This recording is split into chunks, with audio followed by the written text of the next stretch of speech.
Actually, if you send a monetary donation, you send all these things. Even a small donation can make a big impact and can quickly become exactly what people affected by disaster need most. In the wake of a hurricane, your monetary donation can make a huge difference to those in need. To donate, visit supporthurricanerelief.org. That's supporthurricanerelief.org. Brought to you by the Ad Council.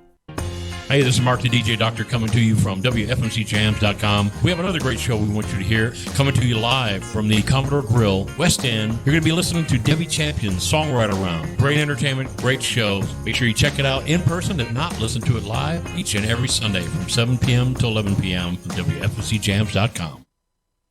Hey, this is Mark the DJ Doctor. We're excited to announce a brand new live show coming to you each and every Friday night. In the House with Jerry J. Thomas at the Grinder House in Crossville, Tennessee. Coming to you live each and every Friday night from 6 p.m. to 8 p.m. only on WFMCJams.com.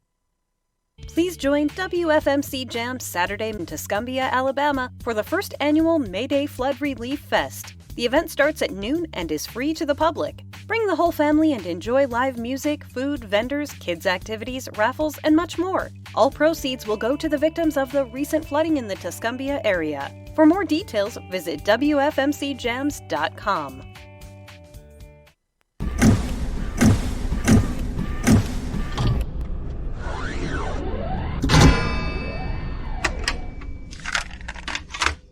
What is this madness? What is this madness? Welcome to Midnight Madness. I look at Midnight Madness for the novice as the gateway drug to the festival experience. Midnight Madness, Midnight Madness, Midnight Madness, yeah.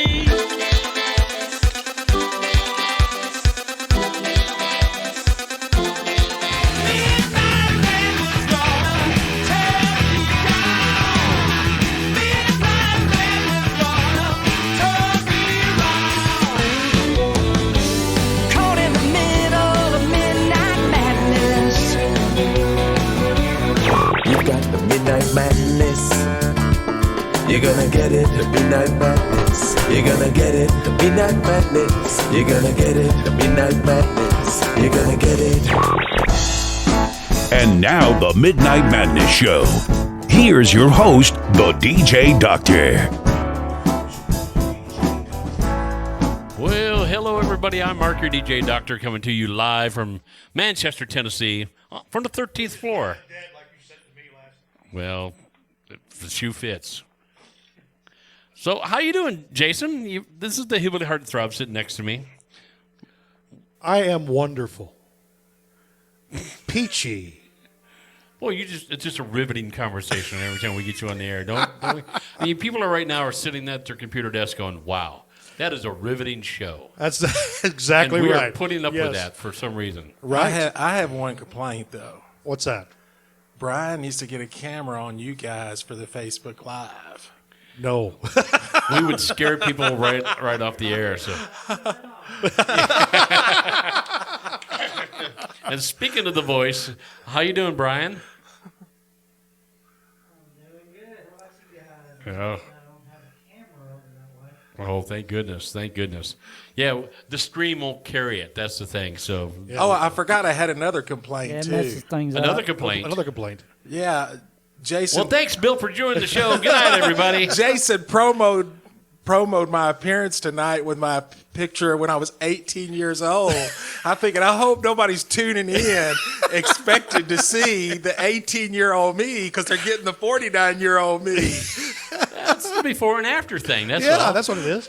He could have put the one when you were in the movie as a movie star. And I was 12 in that one. Yeah, so we'll talk about that here in a moment. But Jason, why don't you go ahead we got to introduce our sponsors, so to speak. We have Chris at heatfmradio.com out there in New York. Thank you, Chris, for sharing this with all your listeners. In New York City. In New York City, live. And then we have also Lisa T down there in Muscle Shoals. This is her second week, fourth show putting up with us so far. So far. She's at Ear Candy Rock and Radio down there in Muscle Shoals. Thank you, Lisa T, for putting us on your station and sharing our people with more bandwidth and more listeners. So thank you all. So now, Jason, why don't you open it up and officially introduce our guest?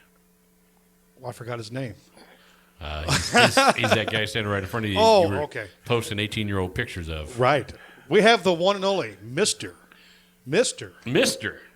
Bill Mathis. Mr. Bill. How you doing, Bill? Doing great. We have a history together with Bill. Bill's played a couple of the radio shows with us. He's been many times bands with us. Many times we played in a band together with Bill. He's played my bar with his other band. Was it Nightwind? Yes. Nightwind. He's a great band at the time. So I don't have the bar anymore, so I miss those bands out there. But we'll get to talk more about Bill and get to find out, because I don't think we talked to you since. Well, the last time you and I have talked to you, but the last time you were on the show. The last time I was on the show, I did it remotely because there you was were snow. sick. No, there was No, it was snow. snow. On That's the what it ground. was. Yeah. Yeah. Oh, wow, yeah. Well, you that's were right. sick. I was sick, yeah. Right. Mentally. That's right. You were every day. you were coughing or something. Yeah, well, I get that, and I just can't. I can't. Well, one night we all played in a band, and we all were like coughing. We all were like hacking, and that's sad. But the show went on, though, didn't it? We all play. Well, Bill, why don't you open up with a tune real quick, and then we'll get to talk to you a little bit more. Bill is not plugged in. I am plugged in, but We have no. I don't have volume. Oh, that's right. That's right. So He's got one of them Martin guitars. Better check the chord. My Martin ain't gonna do as good as Ashley's Gibson. We got no signal on you whatsoever. Very little. Brian is trying to work you up in the system. Let's check the. Switch over here, maybe. We still have no signal. That's the same chord we used with Ashley, right? I probably have a different kind of mic. That's what Mavis had it good at the Smokehouse when I was with Jason. Yeah. This past month, but sometimes it just. We may have to put a mic in front of him. And then you and I will have to I'm share going to a start mic.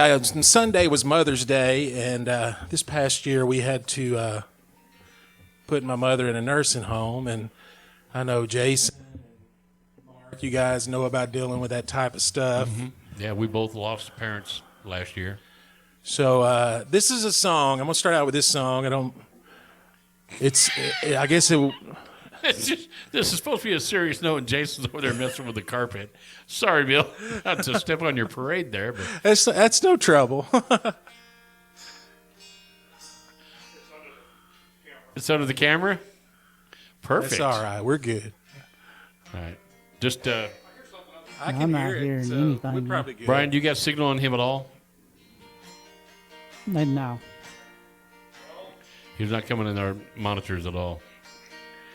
Just, Jason, unplug the cord from there. Put a different cord. Take the mic stand over it and put a different. There's cords right over there. But this song that I'm going to do to start out, I wrote this song about 20 years ago, and I wrote it for my mother. Mm-hmm. But she's going through a difficult time right now in the nursing home in Franklin. So How old's your mother? she is 72. Okay. Yeah, my dad wrote a few of those songs. In fact, that song that I was telling you that Bobby Helms recorded was a song that my dad had wrote for my mom. Oh, that's cool. Now, when did Bobby record that? It was probably the late 60s. Okay. We're almost ready to get Jason and Bill a signal here. Do you want me to wait or? Well, why don't we just for a half a second, Bill? So we're, All right, why don't you do what you're good at, Mark, and talk a little I bit? just BS. Thanks, Bill. Thanks for the compliment. Go ahead and undo his mic cord while you're over there, Jason. We're trying to get Bill hooked into the system here. He's got a beautiful guitar that's seasoned. It's seasoned. Oh, I see signal.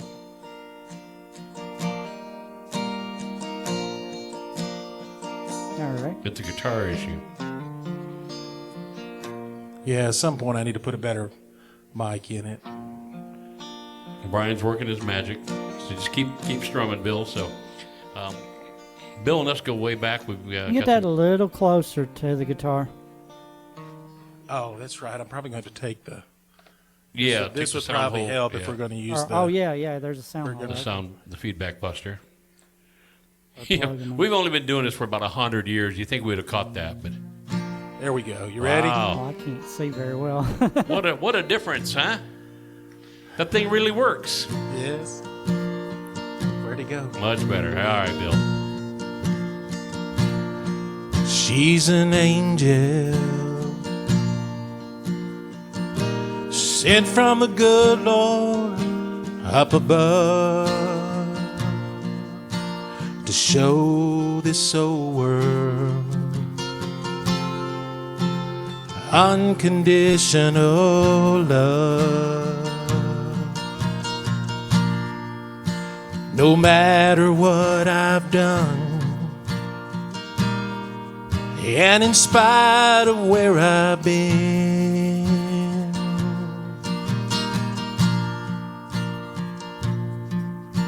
sometimes her and Jesus, they're the only ones who'll forgive my sin.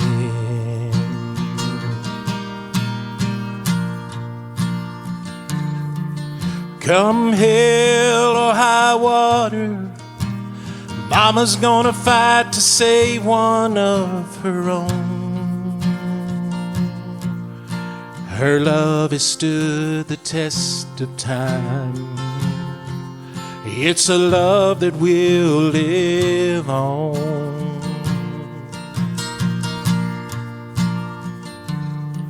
And though the devil tries to take 'em, Mama's gonna love her babies till the end.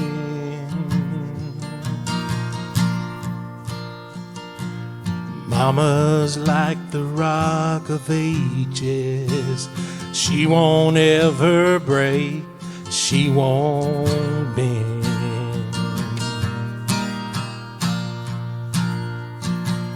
Lord, she remembers how she used to hold them in her arms. And if they weren't so big, she'd try to pick them up once more.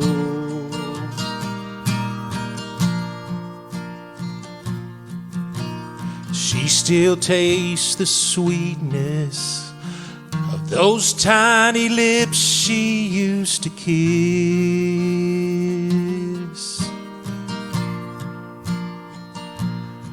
And she'd do it all again if the Lord would grant that wish.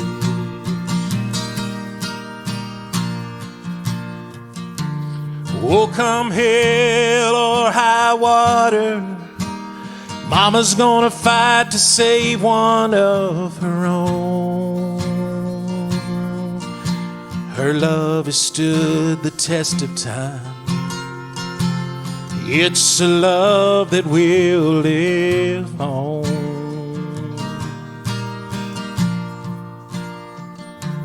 And though the devil tries to take 'em, Mama's gonna love her babies till the end. Mama's like the rock of ages. She won't ever break, she won't bend.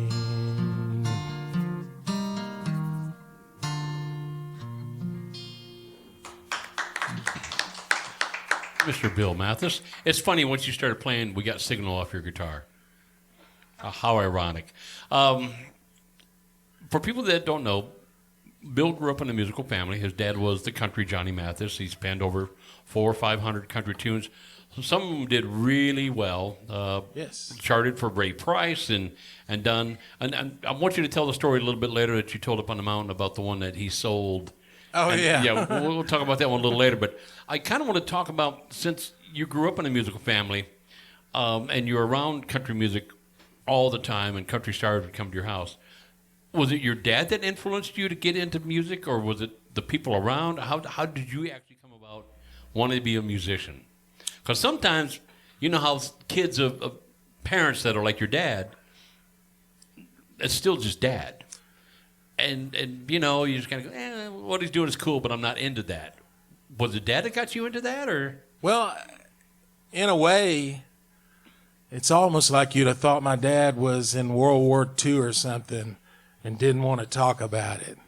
Okay. Because I grew up, you know, as far as his experience, in the music business. I grew up as a child only really knowing him playing music in church. And there were, I can remember hearing stories about that one song that you were referencing, but that's all I ever heard, so I didn't have the full scope or really know the full truth about my dad's career and really how that career has spanned decades and continued on, his music living on.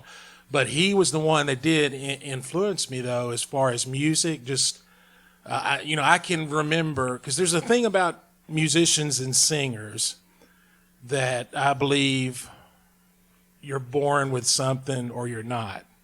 It doesn't mean you can't be a great musician, talented, can play well, but there are just some people I think that are born gifted where others aren't, don't have that kind of gift. And I could think of a lot of people, Elvis would be one of the first that would come to my mind and just kind of had that. And Ronnie Van Zant, he had that, Leonard Skinner was never the same after him. Exactly. But my dad was that way to me as a kid. I remember just listening to him sing in church and being mesmerized by that. And that's kind of, his influence is why I wanted to start playing. He's the one that he sat down and I learned a few chords from him. And so I find that fascinating. I find that cool. Your dad is a big-time songwriter, but you don't know anything about it. He didn't talk about it. But it's influenced through church and singing at the church. I love that. That's a great story. That's a great story because we get artists on here that have famous parents. And again, we don't want to talk about so much about their famous parents because we want to talk about you. We want to talk about your artist. Right. The parents have already done that. There's one, we won't give the name, but their father is probably one of the biggest country singers of all time. Of all time. Am I correct, Jason? Jason didn't have a mic, I'm sorry. But of all time. And she did a show with us, and we were talking to her about her music ability, and her dad is the one who gave her a guitar. Now, it was only worded as her dad gave her a guitar. And I said, did you take guitar lessons? And she said, well, my dad tried to give me guitar lessons, but heck, he don't know nothing. This is one of the greatest, biggest, probably the richest entertainer in the country music side of all time. But it was just Dad. And I didn't know if that was and you were kind of the same influence. Dad was kind of quiet. And I think that's cool. He still influenced you, but it was in a different way. I find that fascinating. I think that's really, really cool. Yeah, he started toward the end of his life when he had the stroke. He had started writing down his memoirs, if you want to call it that. And my brother has a website. You can go to Country Johnny Mathis Facebook page and find the link to that. But he tells a lot of just great stories, So at some point he wanted to write down those stories, even though he didn't talk about them a lot when we were young, So cool. it was great to hear some of that stuff. Now, did your brother get into music too? Does he? My brother's been in the business side of music for probably 15 years or so now. Okay. He works for a company called Mansion Entertainment. They're really involved in Southern gospel. Okay. And but he's done some projects too with some country artists like T. Graham Brown and T.G. Shepherd, some people like that. Okay, cool. Well, Bill, why don't you play another song for us, and then we'll get to find out a little bit more about you. We like learning about Bill. All right, this is a song that I wrote. It's a kind of take on the idea of somebody that's cheated on you and they're with somebody else, but it didn't quite turn out the way they wanted it to. It's called He Got My Life, but He Don't Want to Live It.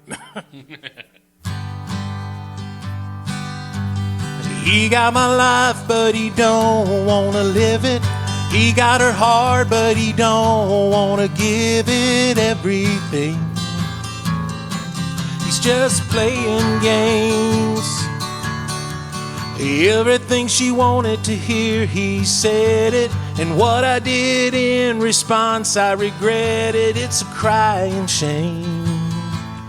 He got my life, but he don't want to live it. He don't want to wake up in the morning, kiss her goodbye, and head off to work, live a real man's life. He just wants to have a good time. He don't see the harm. He's out looking for the next woman who'll fall for his charm. He got my life, but he don't wanna live it.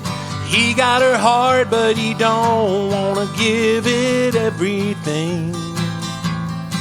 He's just playing games.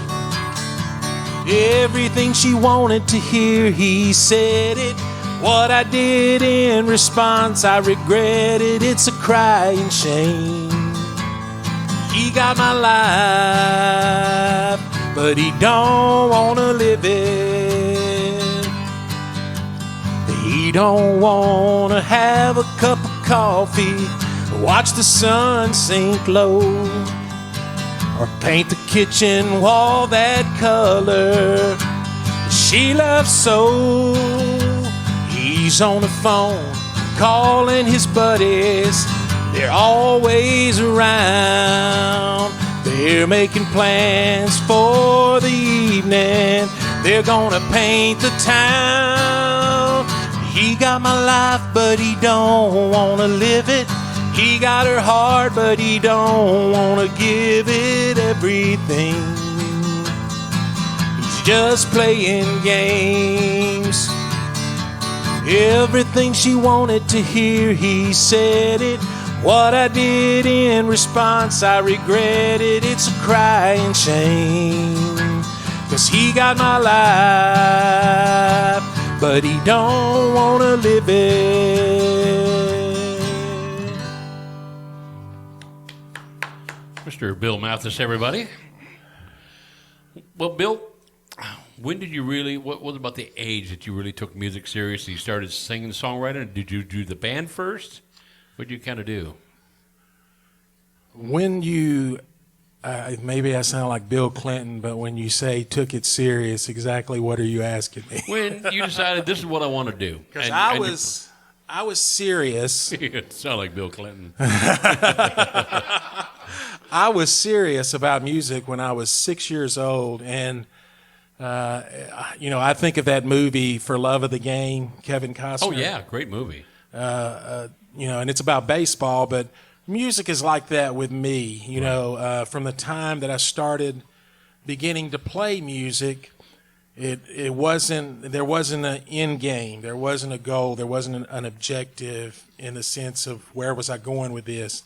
Man, I love making music. I love creating music. I'd spend hours at a time throughout my life as a young child and even as a teenager, because I started playing at 6 years old and co-wrote my first song with my father when I was 6 years old. It was a gospel song, though, and there's a verse in the song. It's called "When Jesus Gives, He Leaves Nothing Out." And there was a verse in the song that one of the lines said, "God gave a woman to help out a man." Now, I'm pretty sure that wasn't one of the lyrics I wrote, Jason. pretty sure about that. I look back on that and I think, was my daddy trying to tell my mama something?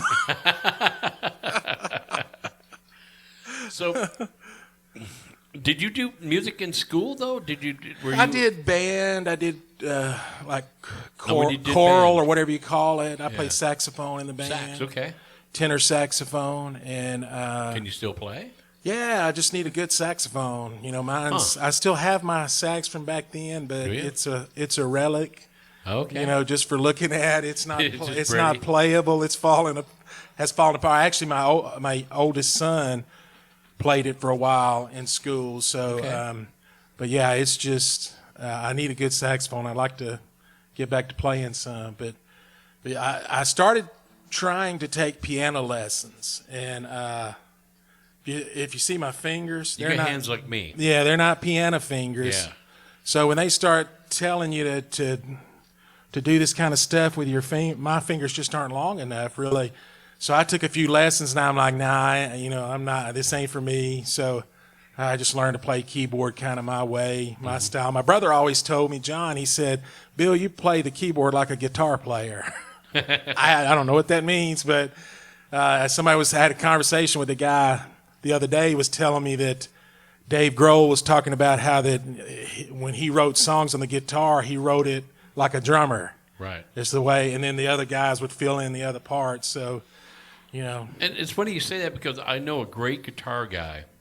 He's a jazz cat out of Indianapolis, and he just moved down to Nashville. He took guitar lessons from a saxophone guy from a major jazz band. He didn't want to play like a guitar player. He wanted to play like a jazz horn player. So he took guitar lessons from a jazz horn player. Yeah. And it just gave him a whole different feel, a whole different style, and it just kind of the mentality was there. It's pretty cool. When you were talking about that, it just made me flash back to Jake. And when you hear Jake play guitar, it's amazing. But it's kind of more of a style of what a horn would play. Right. So Dave Grohl, being a drummer, you know, he's going to play with a percussive kind of mind, I think, when he would play. So that's pretty cool. Well, let's get back to another song, Bill. Let's do another tune real quick. Well, the main reason I brought my iPad, I Uh-huh. was telling Ashley as she was leaving, and I'm not 20-something, and I can't remember the lyrics to my own songs. But the main reason I brought my iPad, I wanted to do this song that Jason helped me write. Are we able to play this on the air? If you're under 18, please turn off your computer right now.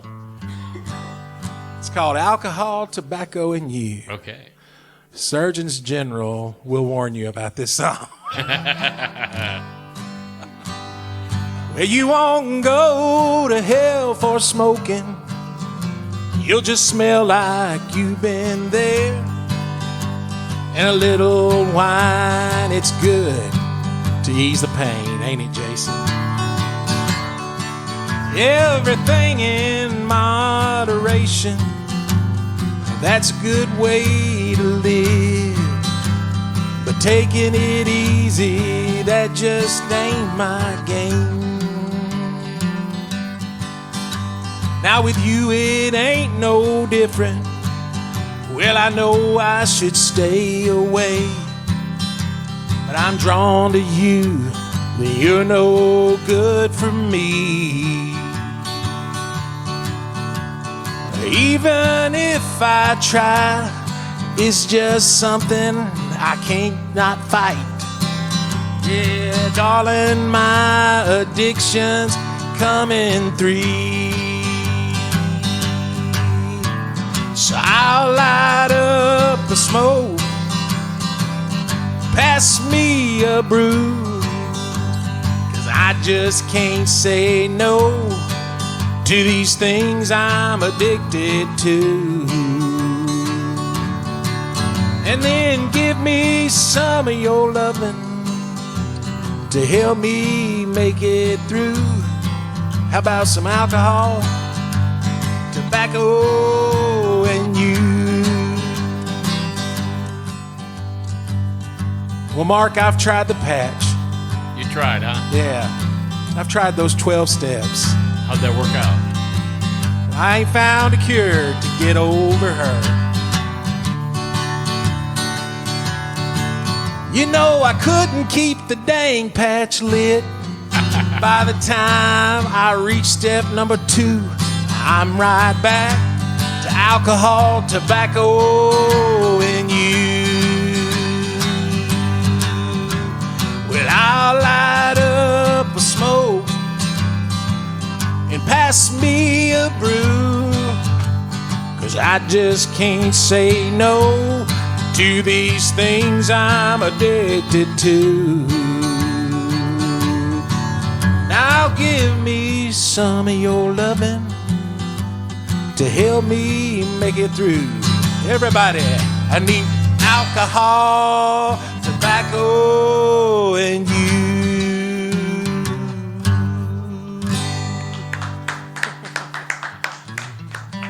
Sponsored by Jack Daniels and Marlboro. Thank you. And since last year, something that happened to me that maybe everybody doesn't know about, I had a heart attack and had to have 2 stents put in. Yes. So I kind of cut down on the alcohol and the tobacco since then. Yeah. Yeah. Now, you were the first one I've ever heard that when they put the stents in, it went through your wrist. Yeah, I still got, looks like a snake bit me or something. That was amazing when I heard about that. First of all, just shocked that you had a heart attack. I couldn't believe that. Yeah, Vanderbilt works out of Williamson Medical in Franklin, and I ended up moving from Williamson Medical to Vanderbilt, and I was home within 3 or 4 days, and it was just time that I just had to wait to get in. But I was back at work in a week and a half. Isn't that crazy? Yeah. That's amazing. wild what they can do with medical practice, and congratulations to you and your family. That was cool. But when I heard they went through your wrist, I'm like, I didn't know they could do that kind of stuff anymore. Yeah. So thank you and congratulations to you and to the doctors. What a great job that they did. So you're here to put up with us, and we'll cause you stress all on your own. What year is your guitar, Bill? Well, actually, this is not a vintage guitar. My dad bought this guitar back in the early 90s. After me and my brothers grew up and a couple of us are getting married and having our own families, the family band wasn't traveling like we were. Because during our lifetime, we had went all over the place: Texas, Louisiana, Oklahoma, Tennessee, Alabama, South Carolina, North Carolina, Virginia, just all over the place playing gospel music. And so what my dad did, he wanted to buy him a nice acoustic guitar, so he bought this guitar and kind of took off on the road, just himself and his guitar, and playing at churches, what he had done since 63, 64. It's a funny thing about my dad, because back then it was kind of a normal thing that when an artist's career started to begin to kind of dwindle a little, they'd put a gospel album out. But the thing about my dad was the most promising artist of the year with his top 20 song that was on United Artists, and he stepped away from it, and had a lot to do with being deathly sick at the time. But just his conversion as a Christian, he stepped away from it, and for whatever reason, his conviction, he always had a hard time kind of marrying those two worlds together. I guess his experience of being in the music business, because it wasn't a business to him. Right. He was raising hell and having a party for probably close to 20 years. Wow. In his young life, from the stories that I've just heard, just a few stories, but not from him, just from other people. But all I knew him was through the years, just being in church, that way. And he still was involved in music as a writer, but he didn't do the shows anymore. We did a few shows as a family. We did the Bell Witch Opry. I don't know if y'all ever heard of that up in, is it Adams or Adamsville? I'm not sure. Back in the 80s, and we did the Hatchery in Dixon, Uncle Dave Making Days in Murfreesboro.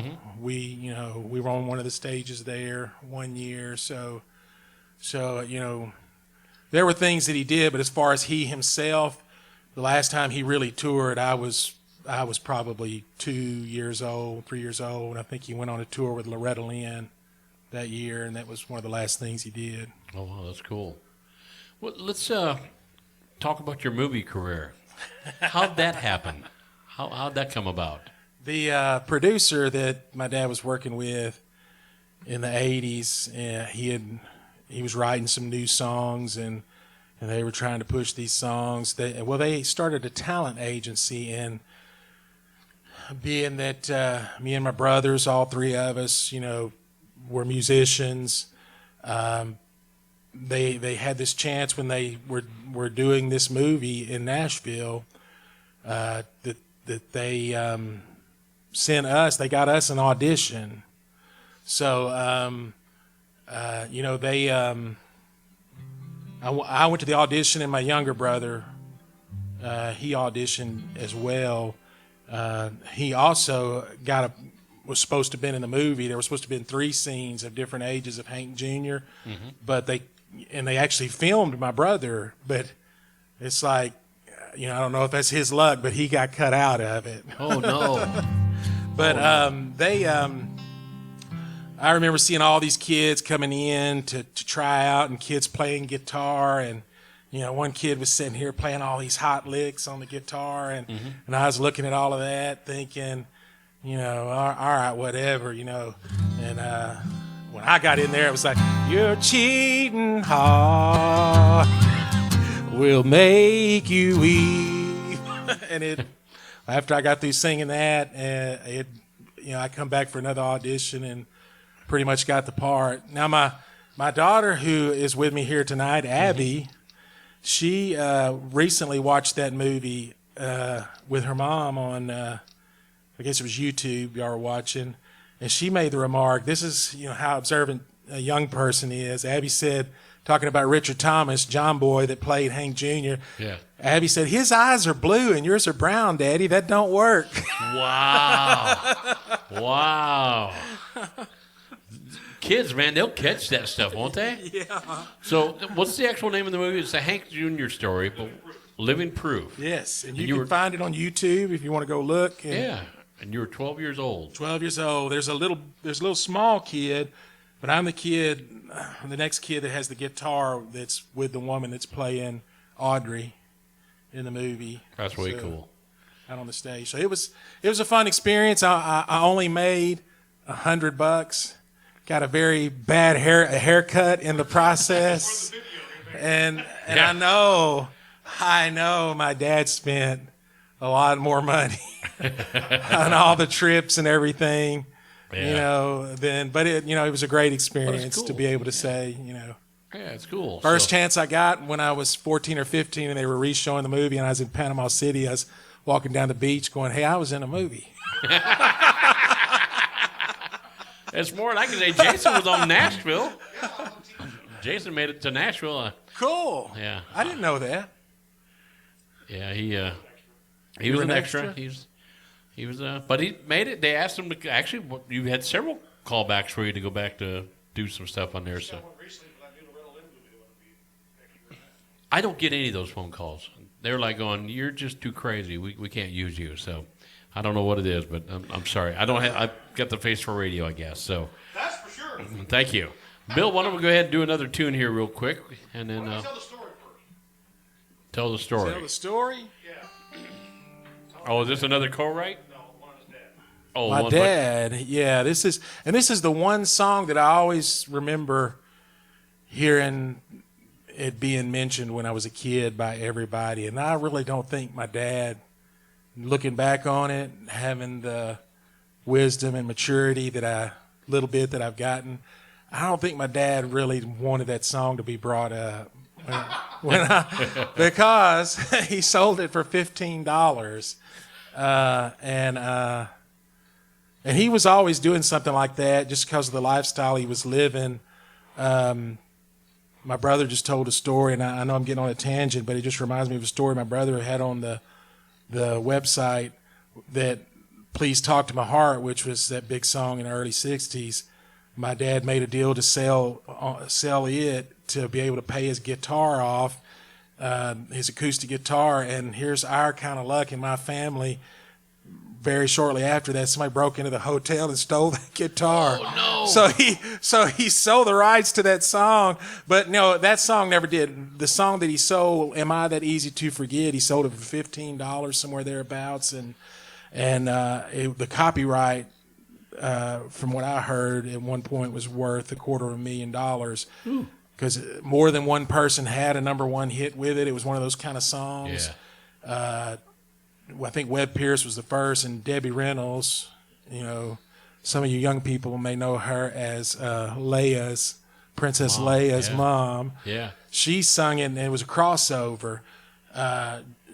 Everybody, though, I could go on and on, covered it in an album, and even you guys remember Engelbert Humperdinck? Oh, yeah, yeah. Engelbert had a good cut of the song, back then. But, yeah, it was...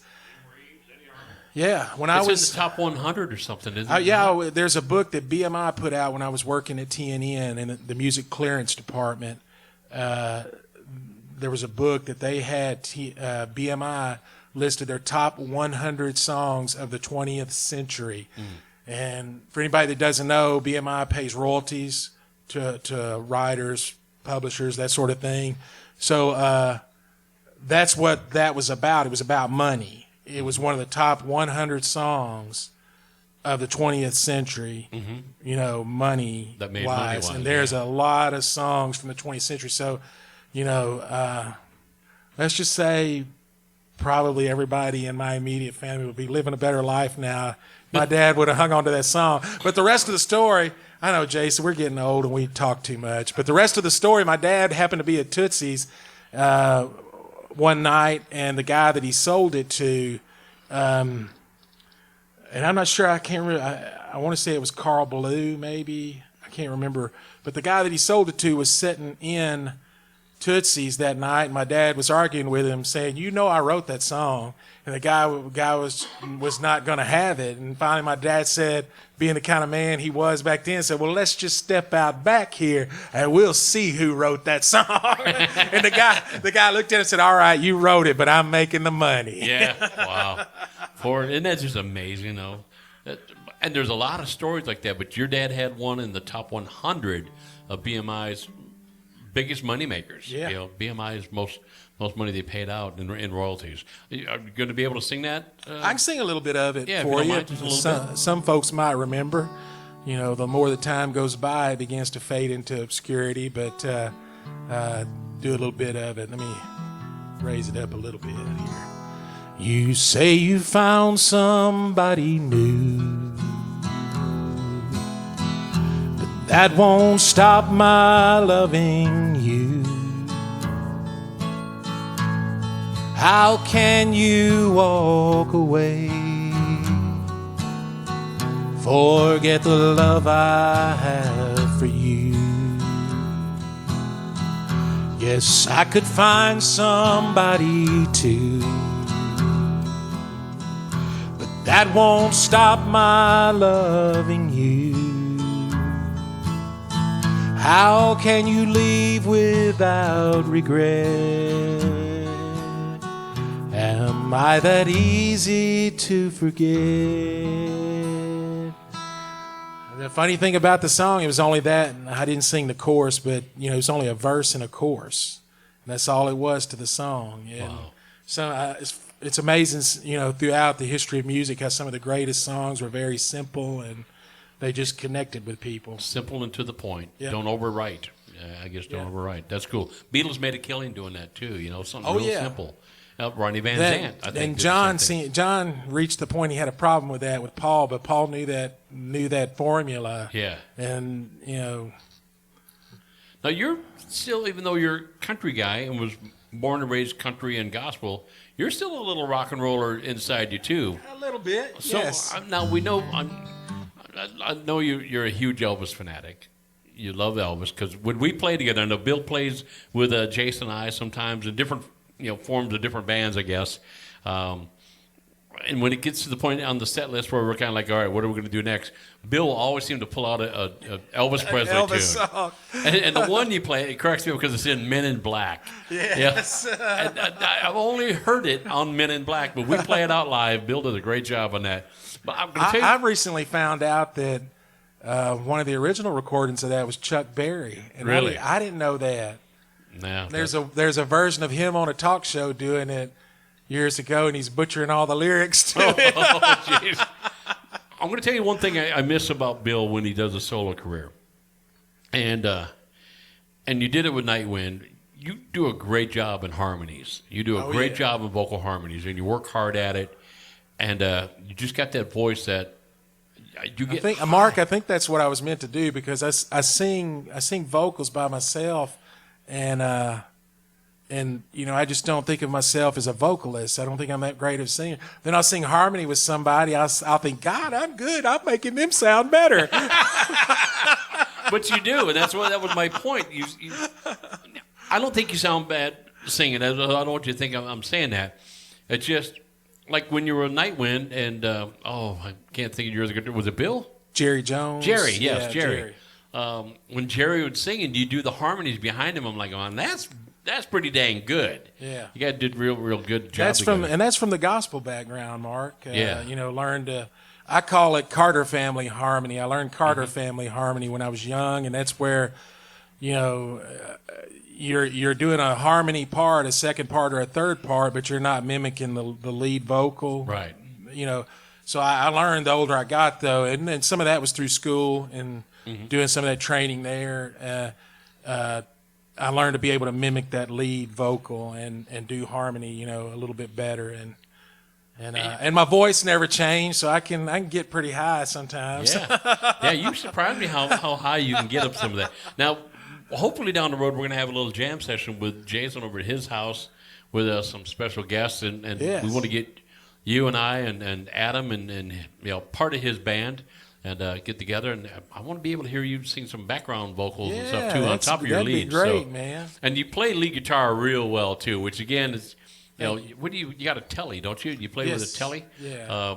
So people, if you get a chance to see Bill, now are you playing out live where they can go and see you play? Well, I've got a lot of irons in the fire right now. Okay. I'm gonna do several things with Jerry down in Texas this summer. Okay. In fact, I'm flying to Houston this weekend. We're just gonna tell him we said hey. I will tell him. And the husband-wife couple that was part of Nightwind, they just come off a cruise ship gig they were doing, so they're back in town. Okay. Before the summer's over. So by the last half of the year, we'll probably be booking, some dates. Okay, cool. With Nightwind, and then. Yes. Yeah, we'll have to abuse him. I've realized that, hey, it's not a marriage. We don't have a contract. Nobody signed me to a contract. So if anybody wants me to play, I will play. I will sing because I love music. Yes, he does. Speaking of that, we're down to the final song. We're just about out of time here. So, Bill, why don't you finish off with a tune? All We'll right. say our parting words. All right, I want to close. Gospel's always been a good part of country music, and I want to close. This is one of my favorite gospel songs my dad wrote back in the '60s. This was on Little Darling album, probably one of the first gospel albums he did back then. But I love this song. It's a metaphor. People don't get that anymore in Christianity, but it's a metaphor. It's called "Train to Glory." I'm gonna catch that train to glory. I'm gonna ride that train someday. I'm gonna catch that train to glory. Well, it's goodbye, this old world, I'm on my way.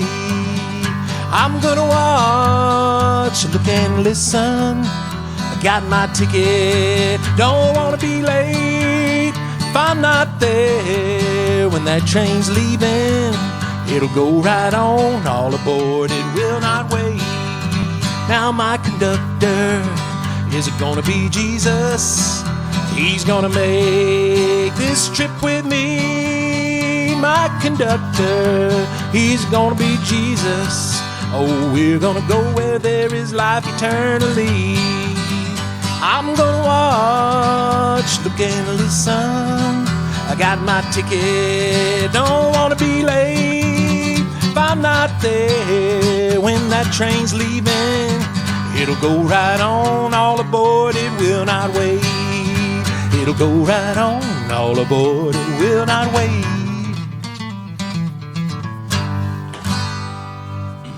All right. Mr. Bill Mathis. Daddy was a huge Jimmy Rogers fan, so somewhere he was going to write a train song. Oh, there you go. Who would have thought it would have been a gospel one? It worked. It was a beautiful tune, by the way.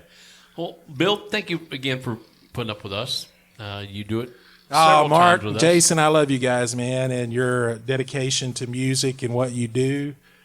It's just very commendable because I know you guys aren't banking rolls and making. You're right there. You're right making there. lots of money doing it. So back to that, for love of the game. Yes. For love of the music. Jason Adams, Mark Irish, my hat's off to you, brothers. Thank you very much. We absolutely appreciate it. Jason, you want to say a little comment there from, is it Nicole? Yeah. Well, first off, Nicole thinks you guys possibly are related. Her last name is Mathis as well. Oh, really? And she said her 3-year-old son said, "Mommy, that's good rhythm." He was stomping his foot, too. All right. Where's Nicole from? Here? Yeah, she's right here from... Well, my family started out, my part of the Mathis started out in Georgia. And there's a story behind that, and I know we got to go, but one of my father's grands, there was some guy was beating his wife in the middle of town, and that guy ended up being stabbed to death. And nobody knows who did it, but the Mathises moved from Georgia at that point to Tennessee. And, Wow. So we were from Dixon. My part of the family moved down to Maud, Texas, right outside of Texarkana. So I've got family, all around this area. Nicole might be careful what she says. All of a sudden, who she's related to. But that didn't turn out well. Well, at least if At least family's from Georgia. Oh no. At least if my great grandpappy did that, he did it for a good reason. Yeah, there you go. Well, Nicole, thanks for being part of the show again. And then we had our good friend Crystal Renner. Exactly. She was down there tonight. Thank you, Crystal, for being part of it. So, Bill, we got to sign off. We're running out of time. Brian, thank you down there again for putting our show on. It sounds great as ever. At least the musical part side, this side of the desk is a little rough. But thank you, Brian. And again, check out Brian and I. We're going to be at Muscle Shoals this weekend for the May Day Festival. Please get involved. Jason will be at Ernest Tubbs Record Shop. Please, if you're in Nashville, go down there and check that out. He's going to have Sheb Woolley's daughter. He's going to have possibly two of Conway Twitty's daughters down there. So check out Jason at Ernest Tubbs. I want to say thank you for Lisa T at Ear Candy Rockin' Radio. Thank you for putting us on. Also, Jeff out there. Not Jeff, but Chris out there at heatfmradio.com. With that, I am Mark the DJ Doctor. Until the next Midnight Madness show, y'all take care.